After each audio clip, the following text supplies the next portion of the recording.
Kemudian yang ke-14, jangan membenturkan hawa nafsu untuk berutang. Nah ini yang sering ini. Semuanya hidupnya utang. Ya, akhirnya dia menjadi tukang utang. Gak boleh dalam Islam seperti itu. Utang boleh dalam Islam.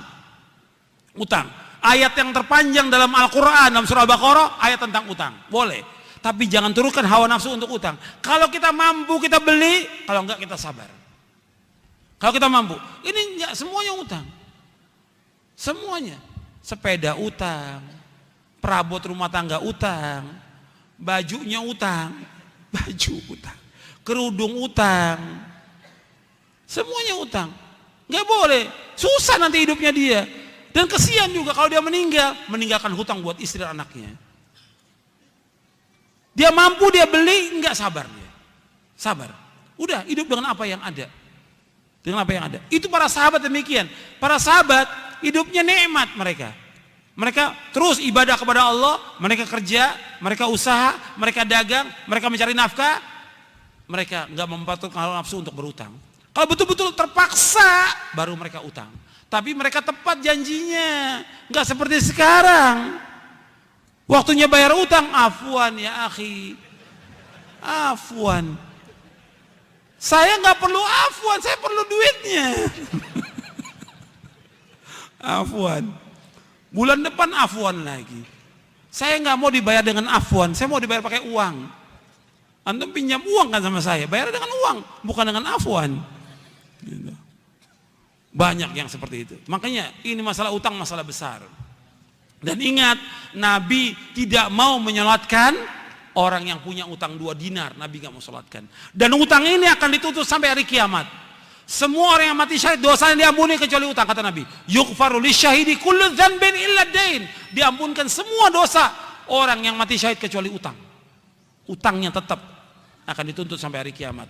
Maka jangan gampang-gampang antum berutang. Nabi tidak mau sholatkan orang yang berutang 2 dinar. Gak mau Nabi sholatkan. Jadi ingat itu, ajarkan istri kita, anak kita jangan gampang-gampang utang. Dan orang kalau sudah berutang, kalau berbicara mesti bohong. Kalau berjanji mesti menyalahi janji. Ini sabda Nabi. Orang kalau sudah berutang, kalau ngomong mesti bohong. Dusta. Kalau berjanji menyalahi janji. Kata Nabi, ketika Nabi kalau sholat itu di akhir tasyahud, Nabi selalu baca di akhir tasyahud, antum ingat tuh doanya. Allahumma inni a'udzubika min adzabi jahannam wa min adzabil qabr wa min fitnatil mahya wal mamat wa min syarri fitnatil masiihid dajjal. Allahumma inni a'udzubika minal ma'thami wal maghrami. Yang terakhir ini, Allahumma inni a'udzubika minal ma'thami wal maghrami. Ya Allah, aku berlindung kepada Engkau dari dosa dan utang.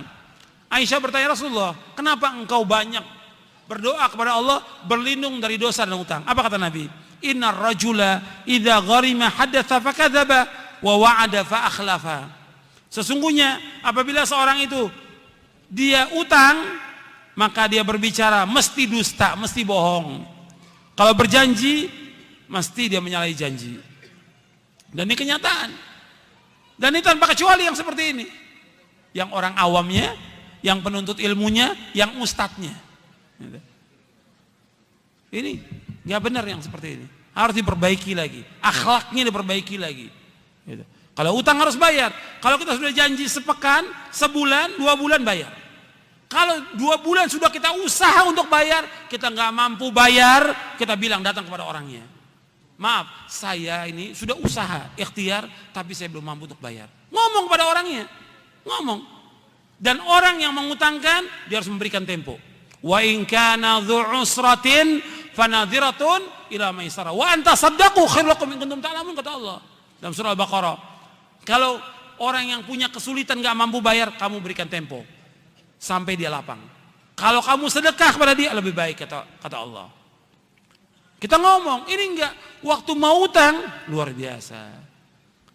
Waktu mau utang kepada kita, SMS, telepon, datang ke rumah, nangis-nangis, luar biasa. Begitu dikasih janji sebulan, udah sebulan nggak datang, nggak ada kabar, la salam, wala kalam, wala khobar, sudah. 2 bulan ditanya, marah dia. Antum nagih sama saya, antum nggak percaya sama saya. Lo antum utang harus bayar. Wah, tambah marah lagi. Ini sikap banyak kaum muslimin seperti ini. Nggak boleh. Kalau utang harus bayar. Dia ketika dia berutang, dia berani ngadepi. Ketika dia nggak mampu bayar, juga berani ngadepi. Datangi orangnya. Itu akhlak Islam, akhlak Islam. Antum lihat, saya ambil contoh satu. Ya, di zaman dahulu, ini pelajaran buat kita semuanya ini, dan juga buat para dai.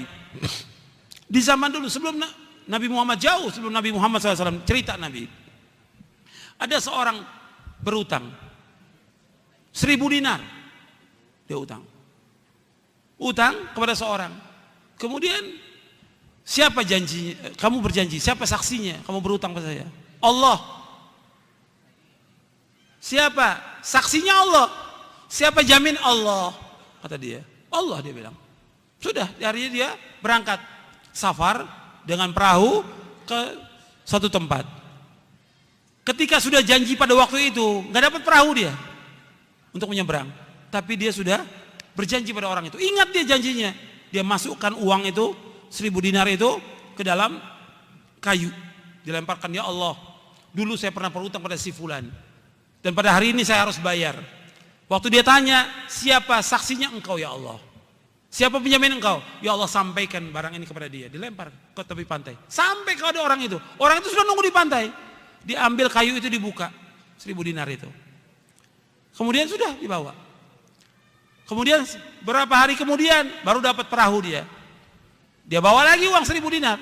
Dia berpikir nggak sampai uang itu. Sampai dia cari orang itu, ini dibayar 1.000 dinar. Bukankah engkau telah melemparkan uang di dalam kayu? Saya katakan kepada engkau, saya nggak dapat perahu waktu itu. Nah sekarang saya bayar. Mau bayar 2 kali. Enggak, kamu sudah bayar. Enggak, ini saya mau bayar. Seperti itu. Jujurnya orang. Dan tepat dalam janji. Nabi ceritakan begini supaya kita ngambil ibrah pelajaran. Tapi banyak orang yang nggak ambil pelajaran seperti itu. Hatta kita di mana bisa kita bayar utang? Mudah sekarang ini. Jangan alasan saya kan keluar kota, saya sakit. Bisa. Kalau memang kita jujur, waktu bayar utang kita bayar. Kalau nggak mampu, kita telepon orang itu. Kita kirimin surat bahwa kita belum mampu untuk bayar. Itu ajaran Islam dan itu akhlak yang mulia.